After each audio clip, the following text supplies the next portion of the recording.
La voiture ralentit, s'arrête et à ce moment-là, c'est évident, il faut sortir de la voiture, sinon on va pas s'en sortir. Je me souviens juste de mon meilleur ami qui me dit « Vinci, arrête, Vinci, arrête ».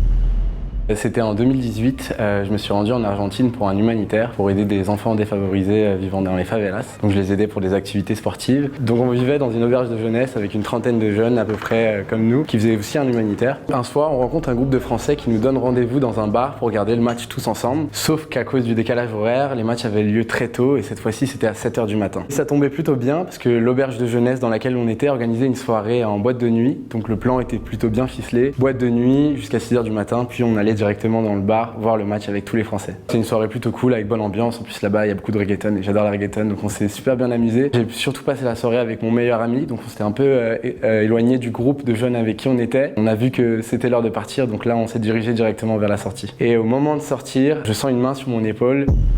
Quand je me retourne, je m'aperçois que c'est une fille et cette fille, je la reconnais, elle est avec nous à l'auberge de jeunesse et elle a passé la soirée avec le reste des groupes de jeunes. Je comprends pas pourquoi elle vient me voir parce qu'on s'entendait pas trop à la base, mais bon, elle vient avec nous jusqu'à la sortie de la boîte. Au moment d'arriver à l'extérieur, on comprend mieux, elle cherchait le reste du groupe de gens avec qui on était et elle pensait que tout le monde était encore là étant donné qu'elle nous voyait encore et elle ignorait le plan qu'on avait prévu de base, c'est-à-dire aller voir le match. Donc rapidement, elle nous propose de prendre un Uber ensemble pour se rendre à l'auberge de jeunesse. On lui dit écoute, on n'a pas le temps, il faut qu'on aille voir le match, on n'aura pas le temps de faire l'aller-retour. Si on fait l'aller-retour, on va rater le début. Et pour nous, c'était un peu dramatique et en plus, on ne voyait pas se faire ça pour elle, étant donné qu'on s'entendait pas trop avec elle. Donc au début, ça partait pour un non.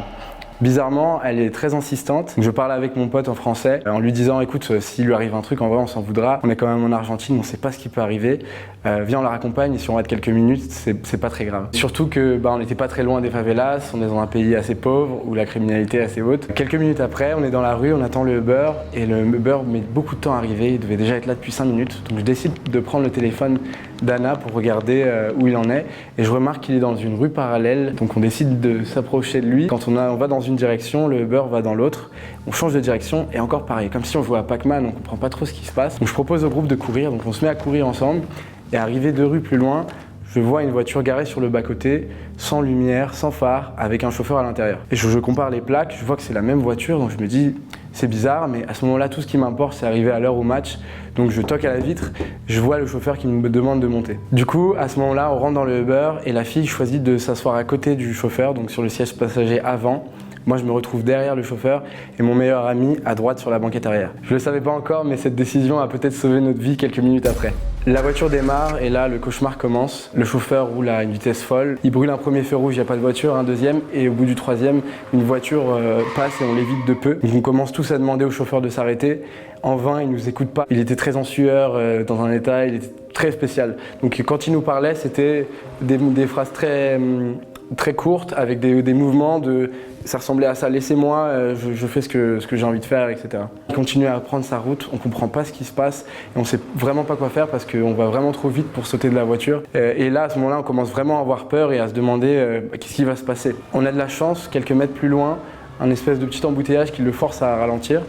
Donc la voiture ralentit, s'arrête et à ce moment-là, c'est évident, il faut sortir de la voiture, sinon on va pas s'en sortir.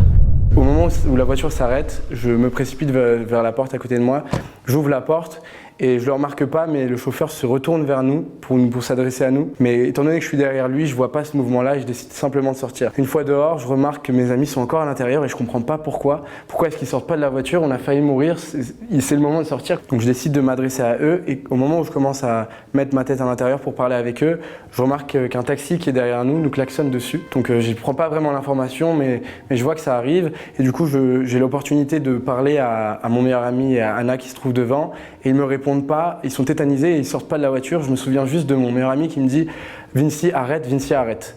Et à ce moment-là, le chauffeur était en train de communiquer avec le taxi, mais j'ai aucune idée de ce qui se passe. C'est des choses que je vais apprendre après.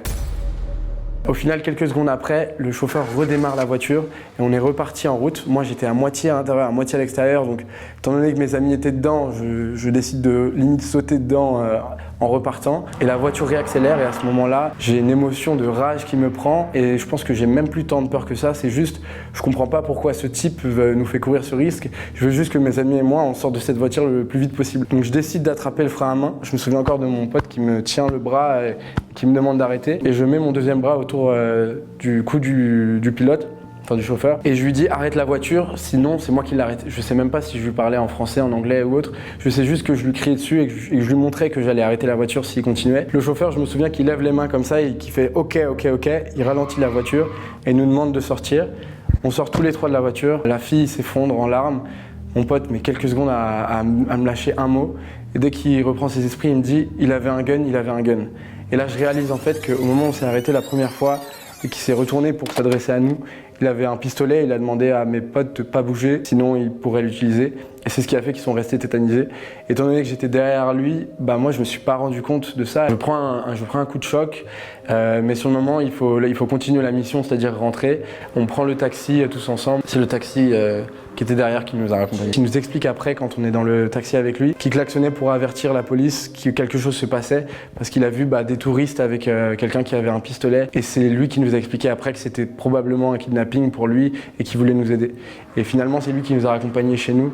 Je pense qu'on a donné le plus gros pourboire de notre vie parce qu'il a clairement participé à nous sauver. J'espère le recroiser un jour parce que sur le moment, sur l'émotion, on n'a même pas pris de contact avec personne, mais c'est juste merci à cette personne qui nous a aidés ce soir-là. Et je pense que ce que j'en retiens, c'est surtout que quand on est jeune, on est un peu naïf, on se rend pas compte qu'il y a plein de gens qui nous veulent du mal et que c'est dangereux en fait. Et au moment où la fille me demandait est-ce que tu peux nous raccompagner, pour mon pote et moi, c'était mais pourquoi tu veux qu'on te raccompagne, t'as plus de 12 ans, alors qu'en vrai, c'est la meilleure décision qu'on ait prise ce soir-là. Donc je pense que j'ai vraiment été changé après cette histoire. Et surtout maintenant, dès qu'il y a quelqu'un à raccompagner, j'ai directement le flashback. C'était ma pire expérience en Argentine.